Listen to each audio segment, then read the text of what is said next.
Okay, so, you guys do know, that I am, currently developing, I don't think you guys do know this, but, I'm currently working on a new a new rocket. It runs on water. The name is Epsilon, after, the Japanese Epsilon solid fuel rocket. Even though theirs is a solid fuel, mine is one that runs on water. I just did a pressure test with a new concept. Instead of having, I have an old piece. So basically, like, right here.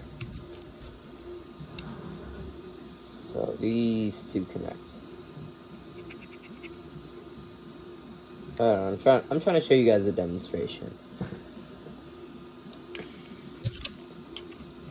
So instead of having these two separate things that when you pull, it releases and it launches, shoots the rocket up, right? This has been failing. These keep allowing water just to seep out through that crack in the middle. And I literally cannot, for the life of me, keep pressure in the rocket or keep water in the rocket at all. So I came up with a new design. Basically, like, this is a broken one, but there used to be, like, a little thing here to put an air pump on. For this new design, as you can see, it's bigger than this one, but it has a separate plug that goes in. I took one of those, put it on a bottle, and I have the bottle right here. This is something it looked like right here, this bright light purple, but it had an extension. It broke off, but I did this. It was able to keep pressure perfectly fine. I got I got this, which is just currently a test article, but might actually become an actual Epsilon rocket. But the test article ended up getting to, I think, like 65 to 70 bars of pressure.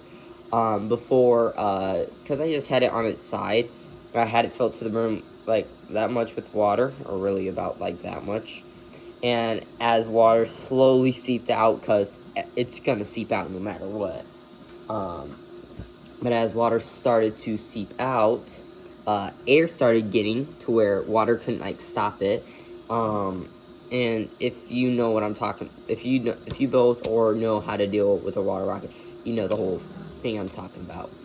But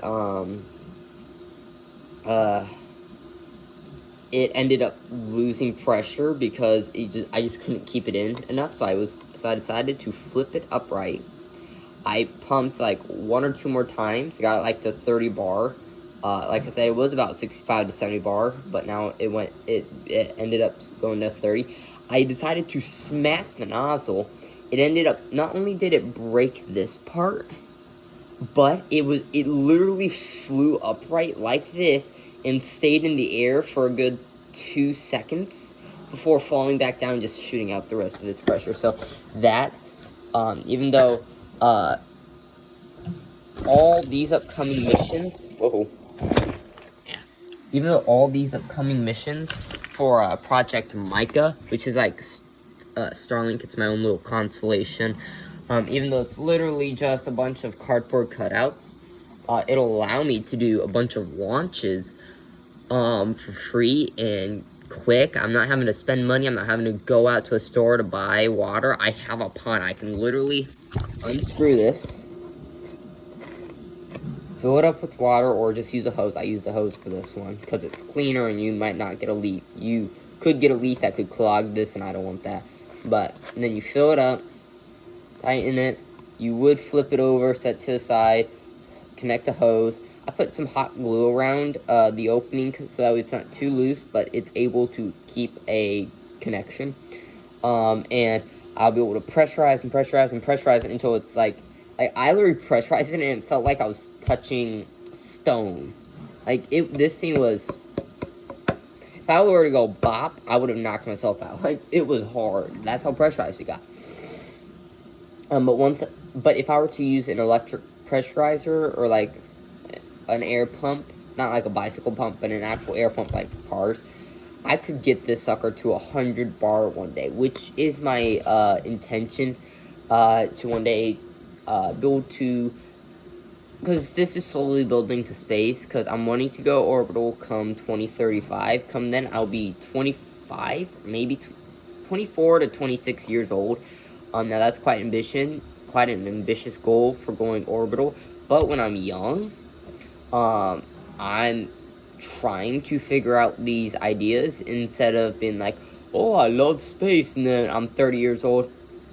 Oh, I think I'm gonna start developing, and then here I am at age 40, 50 years, at the age of 40, 50, kind of like Elon.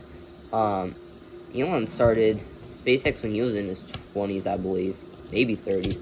But it gives me more time. I'll be able to enjoy this way longer.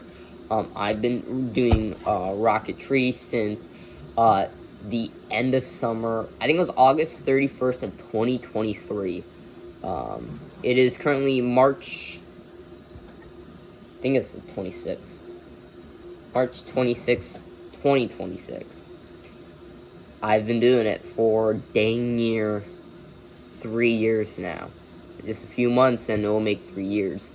But doing this, I'm eventually going to like strap a little fins to the back. And just knowing this development leap, that's really big for me. I'll be able to just put it upside down, pressurize it, have fins, 4 fins, so that we can sit. And then when I want to launch, I can just break it off. I can 3D print one of these for like a penny, like maybe a nickel. Like that's how cheap 3D printing is. I'm currently 3D printing 9 little Merlin engines for a project. Now, so I was supposed to finish printing for another 5.5 hours, and I don't want that, so I'm gonna increase you to 100% speed instead of 80. But I'm gonna be making a crap ton more of these, and then I wish I was recording, but I literally held it up while it was quite pressurized. I smacked it, hoping it would just pull off, but nope, instead it broke it, and it literally just I did get a little wet. I mean, I'm mostly dry now, but this is a huge development leap. Because one day I'm going to be making, this is kind of like a,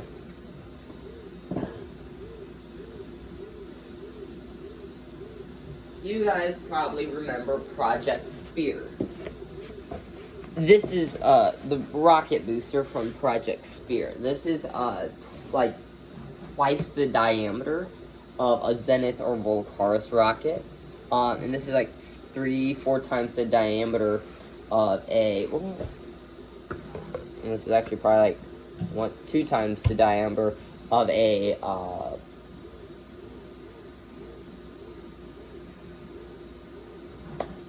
my freaking gosh, Epsilon rocket.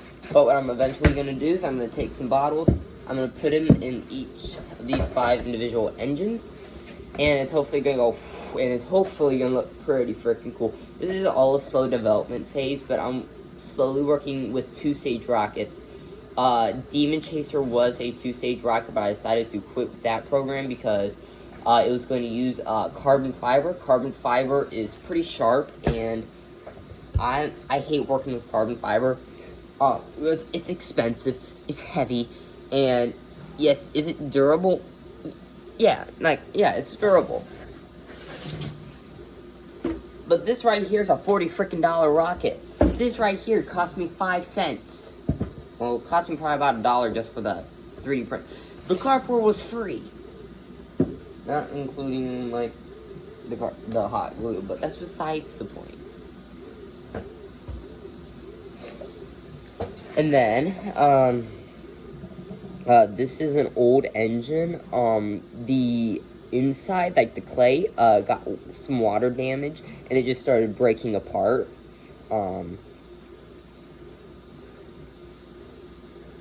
I might be able to do a mica mission today, I'm not sure. Oh, actually, hold on. I'll pause you guys.